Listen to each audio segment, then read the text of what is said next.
You and I are almost exactly the same age, and from the time when children were seen and not heard, but you made sure that you were heard. That's how you got your nickname, Badass Teeny B. Yeah.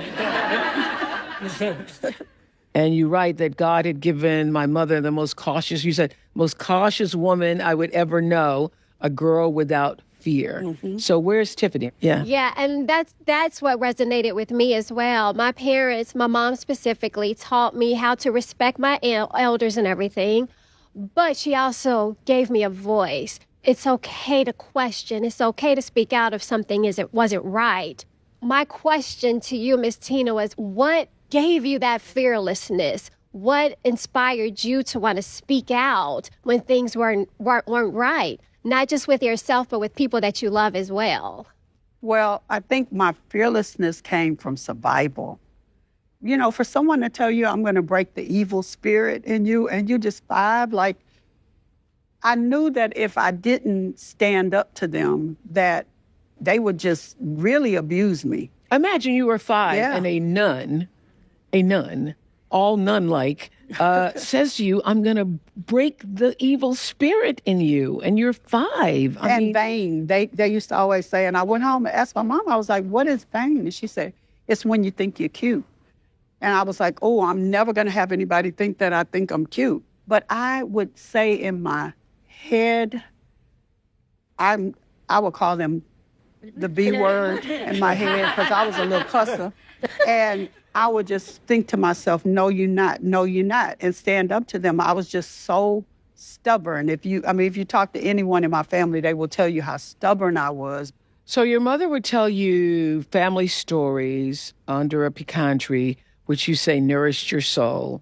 And I love that whole section of the book so much. You write, a part of that was my mother making sure that I knew what an honor it was to be Black. You've been known to wear T-shirts that reads 100% Black, and you once declared, I'm the blackest woman you'll ever meet. Yumi in our audience has a question about that. Hi, I was just really struck by that line of, I'm the blackest woman you'll ever meet, and just thought about not only the motherhood, but the themes of liberation. In fact, that line of Celestine set herself free and her family free. My mother walked out of a civil war in Liberia and actually resettled in Houston, was a seamstress, sewed all of our clothes. And I just thought about that idea of, you know, when she was teaching you about how your value is tied to your service to others, and you wanted to fight that and talk about liberation. And my question is, what is your advice to Black women who are in spaces that are not designed for them or not designed for them to own those spaces? How do you encourage them to own the space and to liberate themselves? Well, that's a great question. You know, I've always preached to my daughters that you got to knock the doors down and that you should be at home at any space that you choose. And I mean, that was preached to them from the time they were younger because I wasn't given that.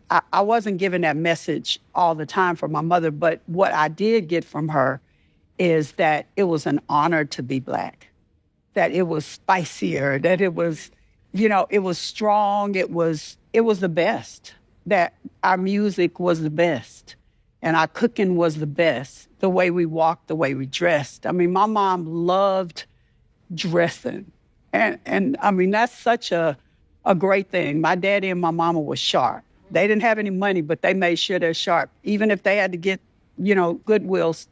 I got Goodwill shoes my whole younger life because my mom would say, I'm finding you some Buster Browns. And Y'all remember Buster Browns? Anybody old enough to know Buster Browns? So I was always taught to be very, very proud of being Black. Wow. And your maiden name is Beyonce. Mm-hmm.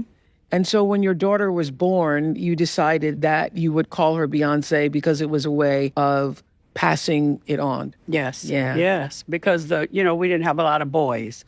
So I was like, the name is going to become extinct. So I named her Beyonce. Much to my dad, he was like, girl, that baby going to be really mad at you. because you're naming her last name. In Matriarch, you also share what it was like raising your daughters, Beyonce and Solange, and you did a beautiful job of letting us know what that was.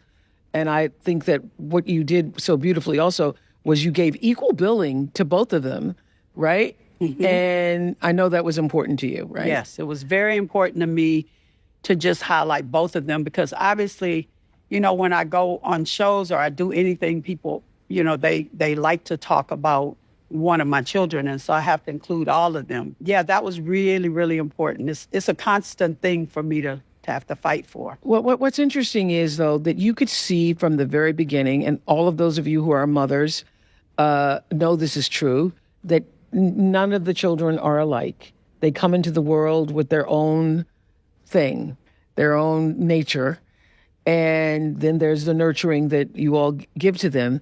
And from the very beginning, they were so different, you tell us, in Matriarch. You all learned early on that when Beyonce was a baby, that she could only be soothed with music. And Solange was the opposite. She would be soothed by reading and other things, but Beyonce only responded to music. And you say that Beyonce loved the freedom of your family dynamic that it gave her, but Yes. Solange wanted something more practical and more structured. How did you figure that out? Well, it was very obvious from the very beginning because Solange, one of my girlfriends, was very structured, very educated. Everything had to be a certain way. Her kids made straight A's, and Solange was very attracted to it. So she was always telling me I didn't measure up to Cheryl. Yeah. In no uncertain terms, and Beyonce loved the freedom of not having a structure. And Beyonce was very much like me because when I never enjoyed school. I don't ever have a good memory other than the talent shows or the Black History program or something that was creative or even home economics where I got to sew and do things. I'm that creative force. And I think for B, in her creative space, I think she was very much like me. So I could really relate to her because she could do the work if she wanted to, but she didn't want to.